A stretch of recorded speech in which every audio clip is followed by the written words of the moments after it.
How does life insurance fit into estate planning? It all depends on what your situation is, because life insurance is used in different ways.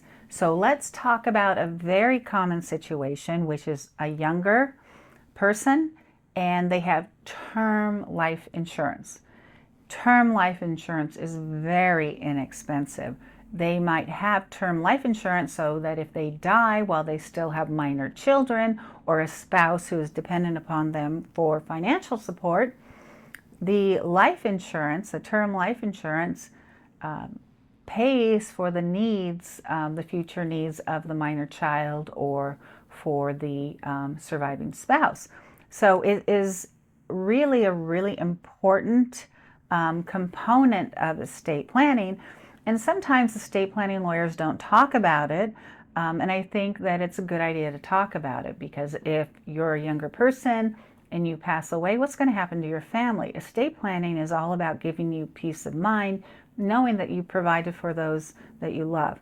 When it comes to life insurance for somebody who is high net worth, it is a different type of planning consideration. Sometimes life insurance is purchased and then placed into an irrevocable life insurance trust.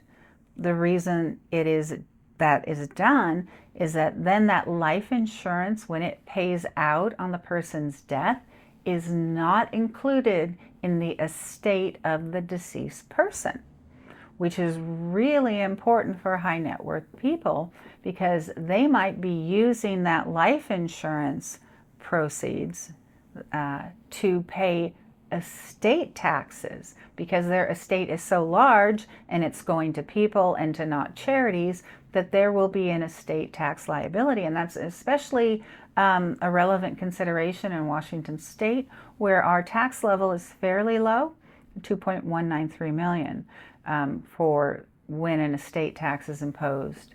Other states like Idaho, they don't have a estate tax.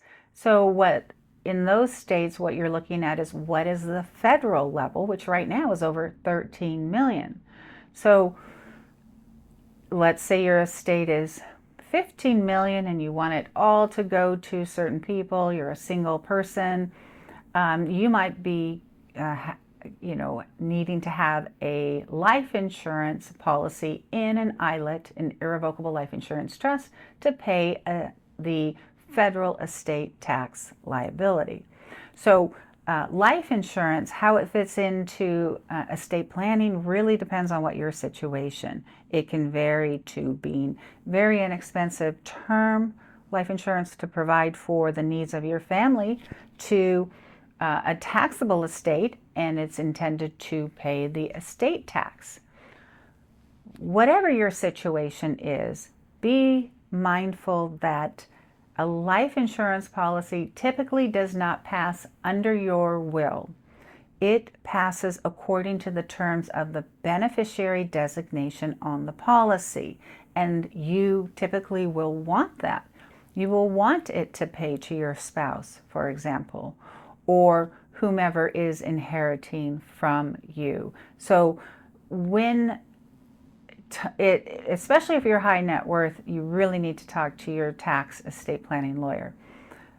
In the situation with a life insurance policy, if it pays to a beneficiary, it doesn't go through your will, it is not subject to creditors' claims. It's what's called a non-probate asset, and typically that is what is recommended for life insurance policies.